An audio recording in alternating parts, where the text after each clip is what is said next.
Hello, everybody. It's Royce here, and I want to welcome you all to my Royce in the House YouTube channel. Appreciate y'all being here. Today, we're going to be covering the making of Black Sabbath's legendary debut album, self-titled debut album, Black Sabbath.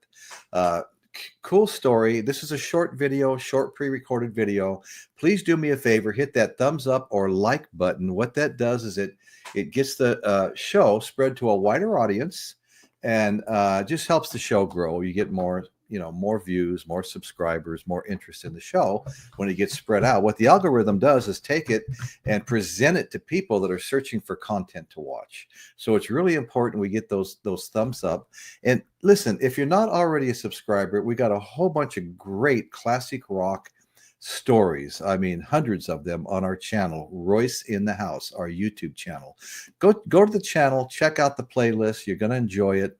And, go ahead, do us a proper subscribe, and we'll go from there.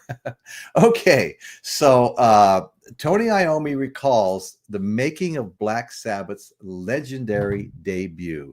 Tony said the idea was to make an album heavier than anything that had ever been made before.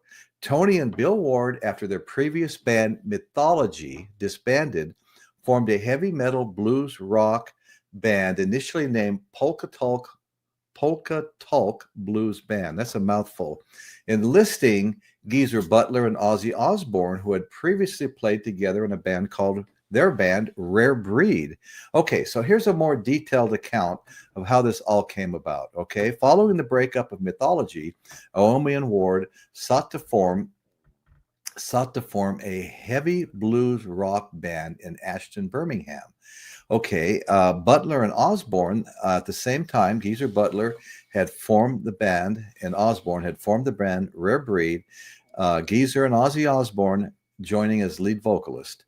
So how did this all come together, these two half bands? Okay, well, Geezer Butler was dating a girl named Georgina, who lived near Iommi, and Iommi would see Butler walking past his house every single day to go visit his girlfriend. Okay, so Iommi and Butler actually became acquainted when their bands played at a nearby nightclub, and they later joined forces with Ward and Osbourne to form the Polka Tulk Blues Band. Okay, well, how did we get from the Polka Tulk Blues Band to Black Sabbath? Okay, the band later changed their name to Earth and eventually to Black Sabbath after a 1963 horror film by Boris Karloff.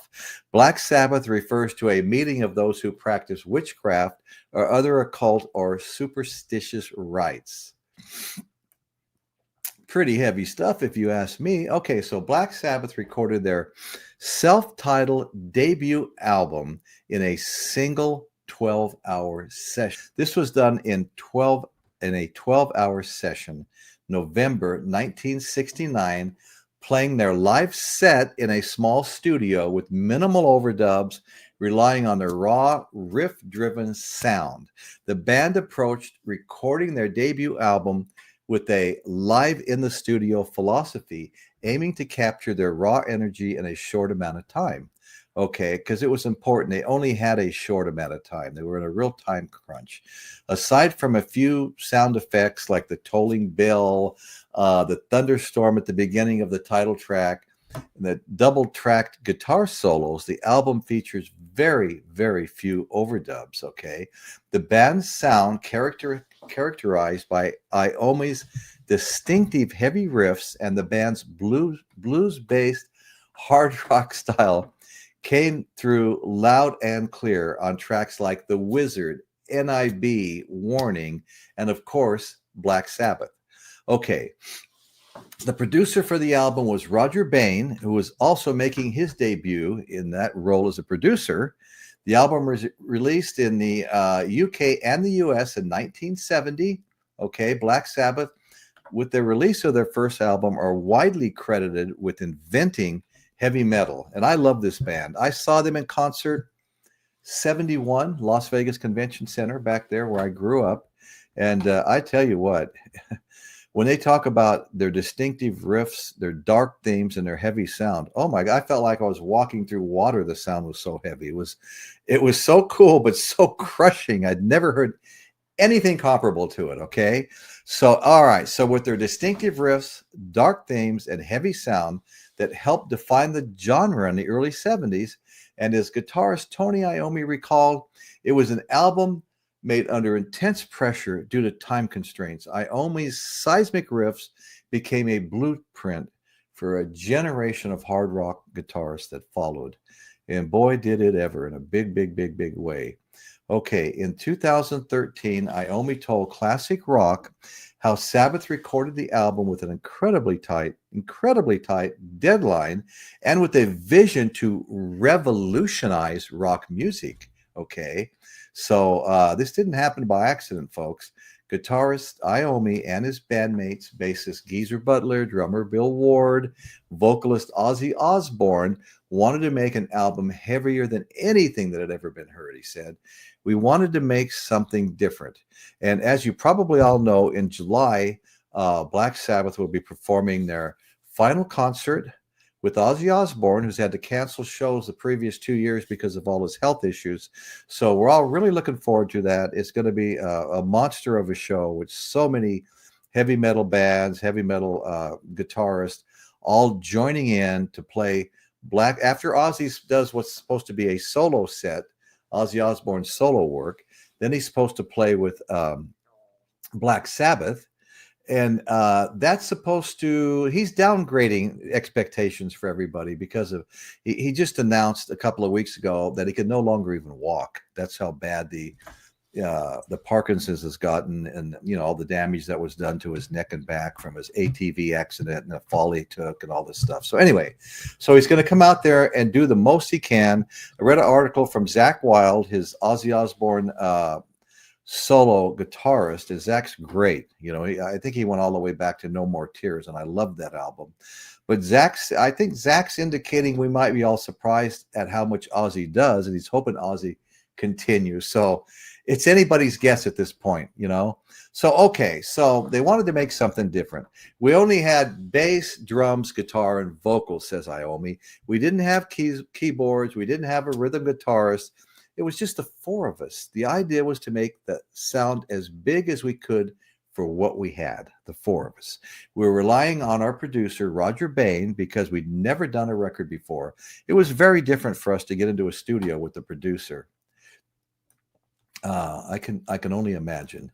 We knew nothing about recording. All we knew in those days was how to play the songs we did at the gigs. Because we only had a couple of days to do the whole album, it was hard for us because we only got one go at each song, and there was no time to keep going over and over the songs. We only had one try, and that was it. One try, folks. Oh my goodness. With all the nervousness and stuff, of course, these were songs they were playing at their gigs, and that really helps. I remember when we did the song Warning, recalls Iommi, which is a medley that includes a bit of the song Finger, a bit of Sleeping Village, and Warning, the final track on side 2. It was quite a long track. When we used to do it on stage, it was 15 minutes long.